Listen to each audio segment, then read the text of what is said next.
자기야, 우리 만난 지도 벌써 2년이 넘었는데 슬슬 결혼 생각해야 하지 않을까? 나도 오빠랑 만나는 거 좋긴 한데 결혼은 아직 잘 모르겠어. 생각 좀 더 해보자. 왜? 예전부터 결혼 이야기만 꺼내면 왜 그렇게 피하는 거야? 난 처음부터 너를 보자마자 딱 내 평생 신부감이라 생각했다니까? 우리 서로 통하는 부분도 많고 같이 살면 진짜 좋을 것 같은데 나한테 뭐 마음에 안 드는 부분이라도 있어? 아니, 나도 오빠 성격도 좋고 다 마음에 드는데 딱 하나 걸리는 부분이 있어서 그래. 저번에도 오빠가 어머님, 아버님 인사드리러 가자고 할 때 내가 그것 때문에 힘들 것 같다고 말했잖아. 우리 집 종교 문제 때문에 그래? 그건 내가 몇 번이나 이야기했잖아. 우리 부모님이 종교 생활 열심히 하는 거고 나는 전혀 아니라니까? 어릴 때 부모님 따라서 몇 번 가본 게 전부야. 그래도 오빠도 알다시피 우리 집은 종교 같은 거 없잖아. 그 문제 때문에 스트레스 받고 싶지 않아. 예전에 우리 언니도 3년 만난 남자친구랑 결혼 직전까지 갔다가 그쪽에서 결혼식을 종교 결혼식으로 하자고 끝까지 우기는 바람에 파혼했거든. 행복하게 사는데 집중해도 쉽지 않은 인생인데 그런 것 때문에 스트레스 받으며 살고 싶지 않아. 그런 거라면 진짜 걱정하지 않아도 된다니까? 이미 내가 우리 부모님이랑 이야기 다 끝냈어. 너 종교 없는 것도 알고 그거 강요할 생각도 없다고 하셨단 말이야. 지금도 오빠랑 어머님, 아버님이랑 다 같이 종교 활동하러 간다면서? 식구들 다 가는데 나만 안 가면 좀 그렇잖아. 정 심심하면 너도 같이 가도 되는데 안 내키면 그냥 집에서 늦잠 자도 돼. 나야 어차피 하던 게 있으니까 가는 거고 너까지 꼭 가야 할 필요는 없거든. 모르겠어. 적당한 수준이면 나도 이해하겠는데 오빠네 식구들은 조금 깊은 것 같아서 아무것도 모르는 내가 들어가면 적응 못할 것 같아. 연애까지는 상관없었지만 결혼은 완전히 다른 문제잖아. 그럼 너는 나랑 결혼 안 하고 연애까지만 할 생각이었어? 작년부터 내가 결혼하고 싶다고 했는데 괜히 시간만 낭비한 셈이잖아.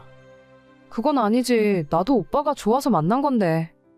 연애를 하다 보면 뭔가 방법을 찾을 수 있지 않을까 싶은 생각도 있었고. 근데 아직도 결혼하기에는 나한테 확신이 없어. 일단 우리 부모님부터 한번 만나보자. 그래도 너가 싫다고 하면 그땐 어쩔 수 없는 거고. 나도 더는 무리한 부탁하지 않을게. 알겠어. 인사는 한번 드려보자. 저는 2년 만나온 남자친구가 있었습니다. 성격도 괜찮고 둘 다 직업도 비슷해서 이래저래 맞는 부분이 많았어요. 연애할 때는 참 좋았는데 결혼을 하려고 보니 종교 문제가 걸림돌이 되었습니다.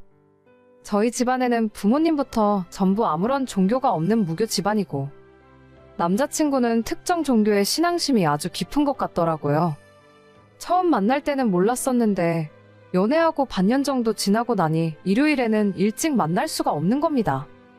매번 뭐가 그렇게 바쁜 일이 있나 싶었는데 부모님과 함께 종교 활동을 하러 가더라고요. 상대방 종교가 나랑 다르다고 해서 그게 문제라고 생각하진 않습니다. 저한테 강요만 안 하면 상관없다고 생각해요. 그런데 결혼 이야기가 나온 뒤로는 생각이 달라지더라고요. 내가 이 집안에 들어가서 며느리로 평생을 살 수 있을까 생각하면 벌써부터 속이 답답해지는 기분입니다. 제가 남자친구에게 맞춰서 같이 그 집안 종교 활동에 참석하면 다 해결될 일이지만 저는 태생적으로 그런 것과 맞지 않는 사람이더라고요.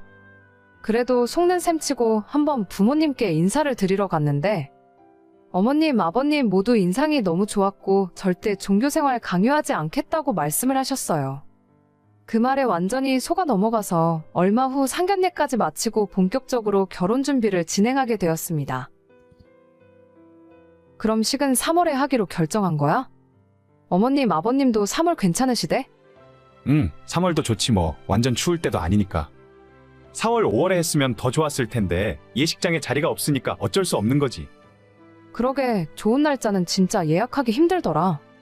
5월에 결혼하고 싶으면 1년 전에 미리 날짜 잡아야 한대. 1년 전에? 그렇게 빨리 날짜 정해놨다가 중간에 싸우고 헤어지면 어쩐대? 사실 5월에 결혼할 방법이 아예 없는 것도 아니긴 해. 우리 식구 다니는 교회에서 결혼하면 5월에도 할 수 있어. 오빠, 나 그건 좀 곤란하다고 이야기했잖아. 결혼식을 종교행사 분위기로 만들기 싫어. 몇 번이나 이야기했는데 또 그런다. 알아, 농담이야, 농담. 나도 그렇게 하고 싶은 생각 없어. 내가 이 문제로 얼마나 민감하게 생각하는지 몰라서 그래? 그런 농담 진짜 재미없어. 종교 문제 때문에 스트레스 안 주기로 했잖아. 난 오빠가 약속한 그 말만 믿고 결혼하기로 결심한 거야. 알지. 그냥 농담 한번 해봤어. 그나저나 예식장은 어디로 할 거야? 글쎄, 지난주에 갔던 곳이 지금까지 봤던 곳 중에는 제일 나은 것 같아. 식대가 조금 비싸긴 해도 음식이 확실히 괜찮더라. 어차피 결혼식 비용은 들어오는 축의금으로 해결 가능하니까. 조금 무리하는 것도 나쁘지 않을 것 같아. 맞아, 거기가 가장 음식이 맛있더라. 친구들이나 언니들 결혼식 몇 번 가봤더니 예식장 으리으리하고 예쁜 거 아무 소용도 없고 나중에 시간 지나면 기억도 안 나. 음식 맛있는 게 제일 좋더라고. 그럼 거기로 정한다. 자기 마음에 드는 곳으로 해. 나는 솔직히 자기 좋다고 하는 곳이면 다 좋아. 알겠어. 진짜 다 좋은데 식대가 너무 비싸긴 하다. 꽃장식 같은 곳에서 돈을 좀 아껴야겠네. 오빠네 쪽은 결혼식에 손님 몇 명이나 올 것 같아? 우리는 저번에 언니 결혼할 뻔 했을 때 계산했었는데 한 150명 정도 되는 것 같아. 우리 쪽은 생각보다 많이 올걸? 부모님 지인까지 다 합치면 300명은 넘지 않을까? 그렇게 많이 오셔? 그럼 밥값 계산 진짜 잘해야겠다. 돈이 엄청나게 많이 나오겠는데. 그래서 식대가 너무 비싸면 좋진 않을 것 같아. 축의금이 아무리 많이 들어오더라도 거기에서 11조도 해야 하고. 응? 뭐라고? 11조? 우리 자기는 11조가 뭔지 모르나? 아니, 11조가 뭔지는 알지. 근데 축의금에서 11조 한다고? 애초에 오빠 11조 하면서 살았어? 응. 우리 식구들은 다 지금까지 11조 지키면서 살았지. 너무 안 좋게만 생각할 거 없어. 그만큼 돌려받는 것도 많으니까. 그게 중요한 게 아니라 그런 이야기를 왜 이제야 하는데? 한 번도 그런 말 없었잖아. 너가 안 물어봤으니까. 속이려고 한 건 아니야. 어차피 결혼하면 같이 해야 하는 거니까. 뭐? 나도? 난 그럴 생각 전혀 없는데. 다른 건 몰라도 11조는 해야지. 내가 너한테 교회 억지로 다니라는 말 안 한다고 했잖아. 그럼 너도 이 정도는 양보해야 돼. 오빠, 잠깐 진정 좀 해봐. 나 진짜 이런 거는 생각해 본 적도 없어. 너도 결혼식 준비할 때 생각 잘해야 돼. 축의금 11조 내야 하거든. 대체 뭔 소리를 하는 거야? 그걸 왜 나한테 내라고 하는 건데? 우리 집안도 너한테 양보할 만큼 했잖아. 결혼식은 양가 집안 행사니까 이 정도는 해야지. 아니, 이건 이야기가 다르잖아. 나한테 그런 거 강요 안 한다면서? 강요 안 한다니까. 그냥 기본만 서로 하자는 거야. 내가 너를 존중하는 만큼 너도 우리 집안 분위기를 존중해줘야지. 오빠, 나 이런 거라면 처음부터 다시 생각해 볼래? 이거 완전 이야기가 다르잖아. 뭐가 다르다는 거야? 세상에 너 좋을 대로만 하는 게 어디 있어? 그렇게 저희는 종교 문제로 다툼 끝에 결혼을 없던 일로 하고 파혼하게 되었습니다. 나중에 따로 알고 보니 멀쩡하게 제대로 된 종교도 아니라 약간 이상한 사이비 쪽인 것 같더라고요. 연애하는 동안에 전혀 그런 낌새가 없어서 몰랐지만 결혼 준비를 시작하면서 싸움을 숨길 수가 없었습니다. 아마 끝까지 속아서 결혼을 했더라면 제 인생도 많이 꼬였을 것 같습니다. 이쯤에서 끝낸 걸 다행으로 알아야죠.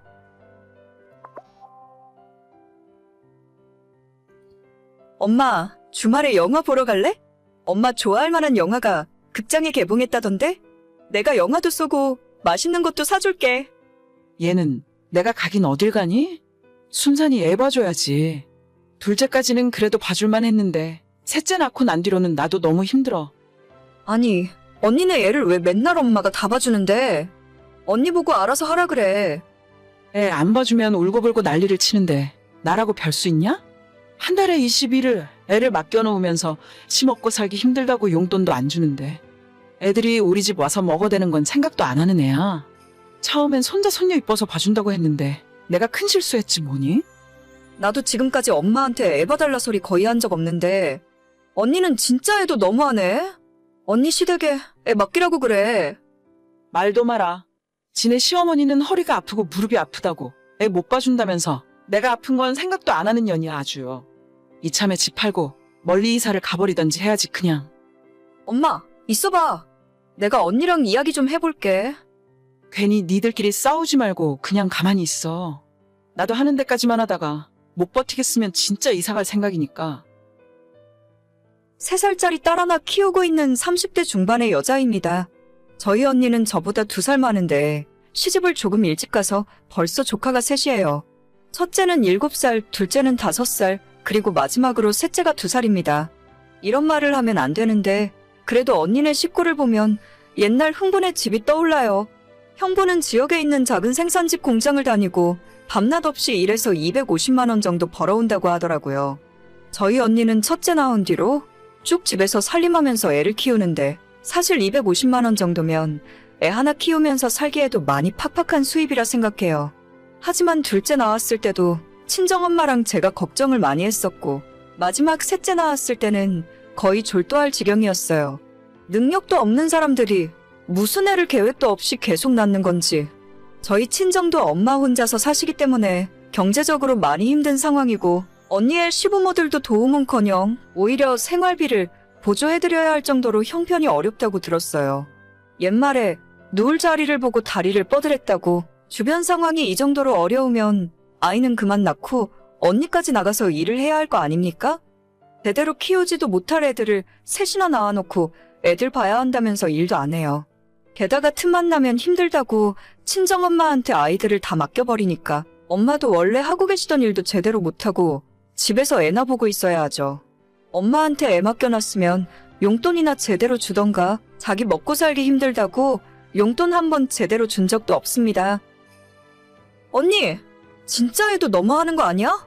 엄마 힘들어하는 거 안 보여? 맨날 애 맡겨놓고 언니는 어디 가서 뭐 하고 있는데? 네 형부랑 지금 캠핑 왔어. 평일에 애들 보느라 시달렸는데 주말엔 부부끼리 오붓하게 보내야지. 언니 진짜 미쳤어? 제정신이야? 엄마한테 애 맡겨놓고 지금 둘이서 놀러 간 거야? 애들 셋을 주말 내내 어떻게 엄마 혼자 돌보라고? 캠핑 다닐 돈이 있으면 엄마한테 생활비라도 좀 보내드려. 너 오늘따라 왜 그래? 엄마도 괜찮다고 했는데 너가 왜 난리야? 언니가 울고불고 했다면서. 그러면 엄마가 어떻게 안 봐주겠다고 하냐? 제발 철 좀 들어. 나이를 다 어디로 먹었길래 아직도 엄마 등골을 빼먹고 사냐? 너 말 조심해. 원래 자식 낳으면 친정엄마가 애 봐주시는 거야. 내 주변 친구들도 다들 친정에 애 맡기고 다녀. 다른 사람들은 애 맡기면 수급이라도 제대로 챙겨주겠지. 언니처럼 공짜로 애 봐달라는 사람이 세상에 어디 있냐? 너는 애도 하나고 아들도 없어서 잘 모르는 거야. 겨우 딸 하나 낳아놓고 네가 무슨 자격으로 육아에 대해 이야기를 하겠니? 나는 그래도 언니처럼 엄마한테 피해주고 살진 않아. 내가 엄마한테 매달 50만 원씩 용돈 드릴 동안 언니는 대체 뭘 했는데? 지금은 몰라도 나중에 보면 알겠지. 아이 많이 낳은 집안이 더 화목하고 행복하게 사는 법이라더라. 언니네 집이 화목하든 말든 상관 안 하는데 엄마만 힘들게 하지 마. 몇 년 전에 저희 아빠 돌아가시고 난 뒤에 엄마 혼자 작은 임대 아파트 얻어서 살고 계셨어요. 그런데 굳이 재작년에 언니네 부부가 친정집 근처로 이사를 오더니 시도 때도 없이 애 가져다 맡기고 있어요. 엄마가 원래 일주일에 4일 5일씩 일하러 다니시면서 혼자 알아서 생활비도 벌어서 쓰시고 등산 좋아하셔서 주말에는 동네 아줌마들이랑 여기저기 놀러도 많이 다니던 분인데 언니가 이사 온 뒤로는 삶의 낙이 없이 너무나도 힘들어하세요. 저는 일찌감치 저희 집안 형편이 좋지 않다는 것을 알고 고등학교 때부터 대학은 포기하고 공무원 준비를 했었고 차량 정비소를 운영하고 있는 남편과 결혼해서 행복하게 잘 살고 있어요. 돈을 엄청 벌지는 못하지만 그래도 50만 원씩 친정과 시댁에 똑같이 용돈 드리고 있고 애 봐달라고 하기 너무 미안해서 웬만하면 부탁드리지 않습니다. 어쩔 수 없이 한 번 맡겨야 하는 날이 있으면 시댁이든 친정이든 아이 맡길 때 과일이라도 한 박스 사서 들고 가고 용돈도 10만 원 정도 따로 챙겨드려요. 어떤 사람들이 보기에는 가족끼리 너무 정없이 계산적으로 군다고 하시겠지만 우리 애가 우리 부부한테나 이쁘지 다른 사람들에겐 힘들고 귀찮을 수 있으니까요. 애 봐주시는 분들 시간을 뺏는 건데 어떻게 매번 공짜로 맡길 수 있는지 모르겠어요. 아무튼 염치 없는 형부와 저희 언니 때문에 화가 머리 끝까지 차 있었는데 얼마 전 들려온 소식 때문에 제가 입에서 거품을 물고 쓰러질 지경이었죠. 너 소식 들었니? 무슨 소식? 설마. 그래, 네 언니가 또 애 가졌다고 하더라. 아니, 진짜 무슨 동네 똥개들도 아니고 대체 왜 그래? 나 이번에는 정말 못 참아. 엄마도 더 이상 언니네 애 봐줄 생각하지 마. 이번엔 쌍둥이라고 하던데. 나도 더 이상 힘들어서 애는 못 봐줄 것 같아. 엄마, 그냥 이사 가자. 내가 그 동네에서 멀리 떨어진 곳으로 새로 집 알아봐 줄게. 벌써부터 자기 조리원 들어갔을 때 애들 좀 다 봐달라고 하던데. 진짜 나도 더 이상은 못하겠어. 엄마는 이사 갈 준비나 하고 있어. 나머지는 내가 다 알아서 할게. 보통 자식이 임신을 했다고 하면 부모가 기뻐하고 축하해야 정상일 텐데 언니의 쌍둥이 임신 소식을 전해 들은 엄마는 겁에 질려서 벌벌 떨고 있더라고요. 산후조리 때는 물론이고 그 이후로도 저희 엄마한테 애들을 맡겨놓을 생각이었겠죠. 아이들 셋만 해도 정신이 쏙 빠질 정도로 힘든데 5이 대체 웬 말입니까?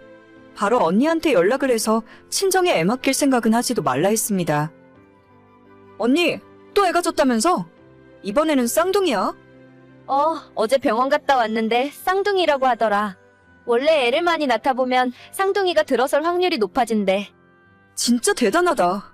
아이들 5을 감당할 수는 있는 거야? 왜 또 무슨 소리를 하려고? 애는 나 혼자 키우니. 시댁에도 좀 부탁하고 우리 엄마한테도 부탁하고 그러는 거지. 맨날 말은 그렇게 하면서 나는 언니가 시댁에 애 맡기는 건 본 적도 없어. 그리고 앞으로 더 이상 엄마한테 애 맡길 생각하지 마. 이게 가만 보자 하니까. 너 왜 요즘 들어서 자꾸 시비 걸어? 내가 아들 낳은 게 부러우면 너도 낳으면 되잖아. 너도 낳아서 엄마한테 맡기던 너네 시어머니한테 맡기면 될 거 아니야? 나는 우리 딸 하나로 충분히 만족하면서 살고 있어. 내가 볼 때 언니는 정말 제정신이 아니야. 엄마 집 내놓고 이사 갈 거니까 앞으로 맡길 생각은 하지도 말고 5을 키우던 10을 키우던 언니가 전적으로 알아서 해. 엄마가 가긴 어딜 가? 그건 지금 알 필요 없고 내일 당장 관리사무소에 퇴거한다고 이야기할 거야. 멀리 이사 갈 거니까 쫓아갈 생각은 하지도 마. 언니가 엄마 따라가면 내가 또 다른 동네로 이사시킬 테니까. 너 진짜 미쳤어? 엄마가 너 말을 들을 것 같아? 앞으로 언니 도와줄 사람 아무도 없으니까 정신 똑바로 차리고 살아. 야, 안 돼. 엄마 없으면 나 혼자 애들을 어떻게 키우라고. 저는 정말 이야기한 대로 엄마를 바로 이사시켰어요. 제 돈으로 집 보증금 보태드리고 언니네 집과 멀리 떨어진 동네로 옮겨드렸습니다.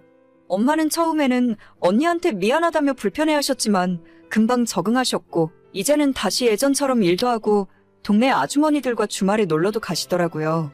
무턱대고 애 많이 낳는 게 자랑도 아니고 혼자 수습도 못할 정도라면 아예 하지 말았어야죠. 며칠 전에도 저한테 연락해서 너 때문에 애들 혼자 보느라 얼마나 힘든지 아냐면서 만약 뱃속의 아이가 잘못되면 전부 제 책임이라면서 가만두지 않을 거라 하더군요. 언니가 무슨 소리를 하던지 제 생각을 바꾸지 않을 거예요. 아이를 5을 낳든 10명을 더 낳든 그건 주변 사람들이 왈가왈부할 문제가 아닙니다. 근데 스스로 책임 못 져서 주변에 피해를 준다면 그건 잘못됐다고 생각해요. 친정엄마를 일도 못하고 외출도 못하게 집에 묶어놓을 생각이라면 그만한 대가를 지불해야죠. 아이가 5이면 최소 200만 원 이상 매달 엄마한테 드려야 한다고 생각합니다. 사실 저는 그 돈 주고 봐달라고 해도 절대 그럴 생각 없지만요. 요즘에 아무리 애 많이 낳는 사람이 애국자니 어쩌니 해도 옛말에 그런 말도 있잖아요. 덮어놓고 나타가는 거짓골을 못 면한다. 지금도 자기 집도 없이 반전세로 살고 있으면서 맞벌이는 못할 망정 애를 더 낳겠다는 것은 아무 생각 없이 사는 사람들 같아요. 언니의 인생이 힘들어지던 말던 본인이 선택한 길이니까 알아서 수습하며 살기를 바래요. 저나 우리 친정엄마한테 피해를 준다면 절대 가만 보고 있지 않을 겁니다. 오늘의 사연은 여기까지입니다. 구독과 좋아요, 알림 설정은 많은 힘이 됩니다. 다들 행복하시고 좋은 하루 되세요.